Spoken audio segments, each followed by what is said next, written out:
like, how did you come up with, the NAD, the spermidine? What made you decide that you wanted to really try to put this into skincare? So what we do is we try to create change or visual change through reversal of skin aging. So NAD is, again, cellular repair fuel. And the skin, when it has a lot of it, it can kind of go back and repair the mistakes in the DNA and kind of present its best self, right? Present the youthfulness that we all want and remember from our young age. Right. And that's where, molecules, for example, like spermidine come in.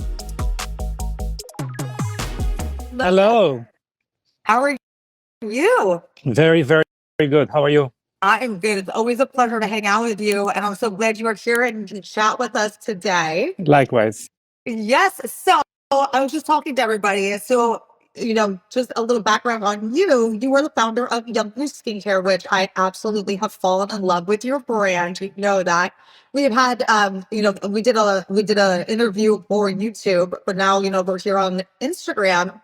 And just, I wanted, if you introduce yourself, give a little background, and then we'll kind of dive into what I want to talk about today. Okay, great. Yeah, my name is Amitai Eshel. I am an entrepreneur in the biohacking or longevity space. And I started as an executive in a red light therapy company. When that got sold, we thought we're funding research for transdermal NAD, or NAD is this magical molecule for basically to fuel repair. I call it the currency of repair in the body. We thought we're basically making a molecule that would be able to replace NAD IVs, which back then were somewhere between like north of $1,000 per IV, and you need to do it pretty often. It's like a supplement, right? So we were looking for kind of a service to the world, making it available transdermally, like you would with an estrogen cream or anything like that. And that's honestly how I found Young Goose, because I was, I'm super big into supplements. I'm all about like the NMN, NAD precursors, all of that stuff. And I was taking some of those. Now I can't find them anymore because the FDA changed that. But that's how I found you and your company, because I was like, wow, they have NAD. They have spermidine in their skincare. And I know of spermidine because of actually another founder of a supplement company that I had on my channel previously kind of went into the detail about how amazing spermidine is for your body. And I saw you have these in your products. So I was like, wait a minute, this is really unique. This is super different. And I dug into your brand, and that's how I discovered you, through those ingredients. But the funny thing is, not a lot of people really understand those ingredients. Yeah. And really understand how important they are for our bodies. And then you bring them into topical skincare products, just how amazing that is for our skin. Yeah. I think, it's we need to understand that the entire field of longevity is a new field. It's a 20-year-old field. And, if you have a 45-year-old provider, it means that the field, when they were learning about how to make you a healthy human being, hopefully that's what they were learning in medical school, the field didn't really exist, or it was basically like very theoretical. Yeah.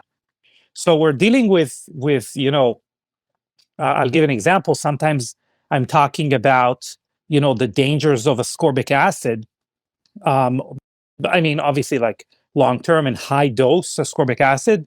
And I'm saying, well, the mechanism of which it kills cells or increases inflammation basically got accepted 2 years ago, 3 years ago. So we're really in a field that you have to be, and you would appreciate it because you make products. Mhm.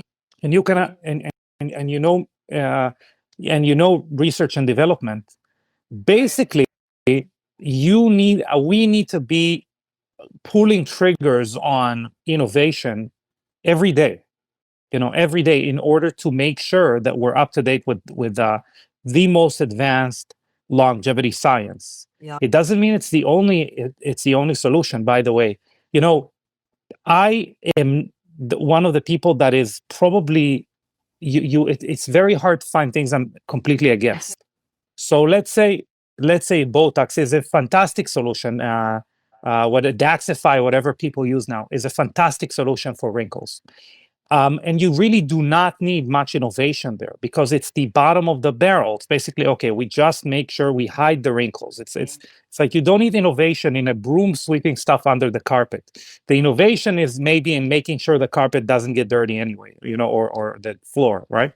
So what we do is we try to create change through, or visual change through reversal of skin aging. That is I think, the very, very important concept that people need to understand. And now, whether they want to just use the products because they understand that is our mission and they connect with the mission, or they want to learn about a funky molecule called spermidine, and why it's called like that, and but that, yeah. Yeah. But that's what I want to dig in and dive in with you today, because I want to kind of like backtrack on your brand a little bit and kind of like, I want to know why, like, how did you come up with, the NAD, the spermidine? What made you decide that you wanted to really try to put this into skincare and make it so that it's effective, topically, not just, taking a supplement with those in it? Yeah, so it's a very, what you asked is a short question, but has a very long answer. Yeah, So sure. I'm just gonna start by kind of continue the story where, the end of 2014 we start research. By 2017, or very quickly, we see that we really can't measure an increase in NAD in the body, and it really doesn't matter, what we try and do. And it takes us around 3 years to figure out that the problem is that your skin has a limited amount it can absorb. And even the amount that it absorbs, it needs it locally. So the only time we could really raise NAD levels in people is if they didn't have any UV radiation at them, and they were like 15 to 20 years old. Past that, the skin basically needs that currency of repair urgently on the level of the DNA, which is the obviously most fundamental level of who you are as a person. I think it's very important to understand that aging is really changing. I think some people have this experience when they look in the mirror. They look in the mirror, maybe they're not 20 years old, and they say, who I feel on the inside is not the person I see in the mirror. And whether you want to call this like melancholic or whatever, on a cellular level, they are correct. On a cellular level, their cells are not the same person that they remember they were 20 years ago. The DNA changes, and it has mistakes now. It has an identity that is not congruent with youthfulness, basically. And that is called the theory of it. It's the information theory of aging.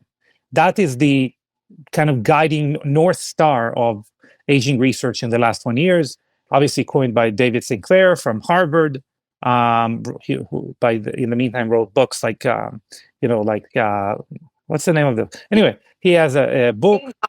Yeah. He's like one that like started the whole NAD, yeah, right? Yeah.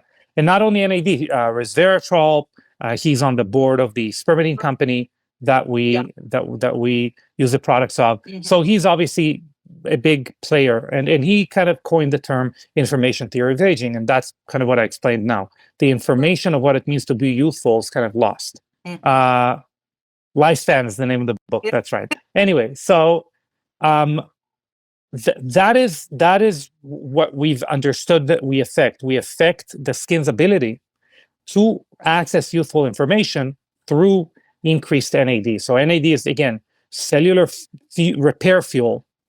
And the skin, when it has a lot of it, it can kind of go back and repair the mistakes in the DNA and kind of have it better, present its best self, right? Present the youthfulness that we all want and remember from our young age. Right. The problem is that, and that's where I think Young Goose plays very nice with other products. It does. But also the reason we had to develop a company and not like an ingredient is that it really doesn't matter if your skin has access to useful information, as far as what we see in the mirror, because these are already the damage that has been accumulated, mistakes that have been accumulated and not repaired. So we kind of need to go back and say, hey, this is where I want repair. This is how I want it to happen. And here you go. Here's some NAD. Go fix it, right? And that has been our goal in the last, decade now, but more so in the last 7-8 years, to kind of play on these two pillars: the pillar of youthful function and stimulation for repair on the most fundamental level that we can. And that's where molecules, for example, like spermidine come in, which is literally the signal for, kind of the signal for recycling in the body, taking older, malfunctioning, wrongly functioning cells and their parts, because cells obviously are built, they're almost like their entire ecosystem, and recycling it to newer, younger, more efficacious, better functioning cells. And then we can really see incredible results, which then you fall in love with a brand. You can, unless you do that, you fall in love with a story. And then when you try product on your skin, you very quickly you give up. That's the problem with a lot of brands, where they have a good idea